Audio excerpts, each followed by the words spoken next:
So we all agree that there are a lot of countries that have the potential to emerge, that deserve to be in these categories. But at the same time, many of that have been in those categories also didn't deserve to be. A lot of people who talk about the BRICS today actually say BICS. They've already dropped out Russia. And that's 30 years before they were supposed to get there in the first place. So one can be highly suspicious, especially given events in the Middle East. Goldman Sachs included Nigeria, Egypt, Iran, and Pakistan in its next 11. Any number of those really are on the brink of collapse right now. So let's talk about which ones are going to submerge. I certainly am less sanguine about the Middle East. Number one, they have very large population, disaffected people. But the other issue is that they're incredibly undiversified. They're absolutely obsessed with oil, which perhaps in the short term is not such a bad thing. But longer term, this is not a strategy for long-term economic growth.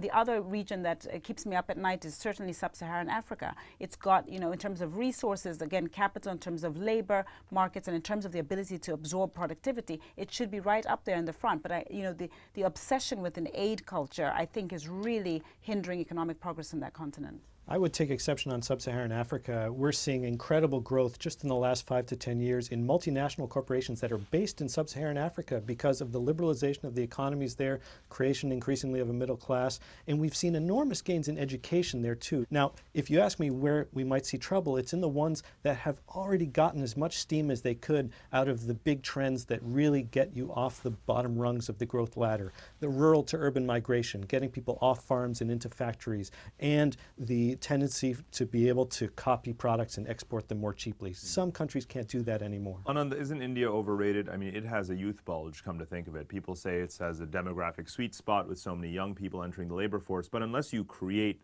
labor for that workforce, they could wind up being disaffected masses such as what we're seeing in the Middle East. Absolutely. I think one of the assumptions people tend to make very casually in development is that all good things come together, all bad things come together. The good thing that's happening in India right now, the extraordinary thing, is the unleashing of ambition in a massive society that was very hierarchically ordered, and in which now a lot of people in theory are being told you can be anyone you want to become. What people don't realize is those same people who are being filled with these new ambitions have much higher expectations now, and any lack of opportunity is now perceived as a slight. And you actually destabilize countries when you raise a lot of people's expectations much faster than you can sate them. So, most overrated economies?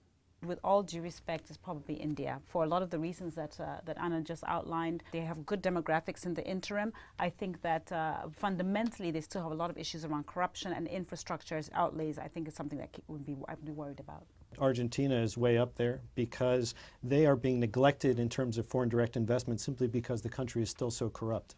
I have no doubt that Argentina had a hand in creating that label of Vista so that they could be tacked on at the end. But I think what we all agree is that even if a country gets a rose in its locker and is included in one of these sexy acronyms for emerging markets, it really still does have to prove its fundamentals. And that's what makes these countries so vital to determining the future of the global economy. Thanks very much for your insights. More on that and other relevant topics at bigthink.com.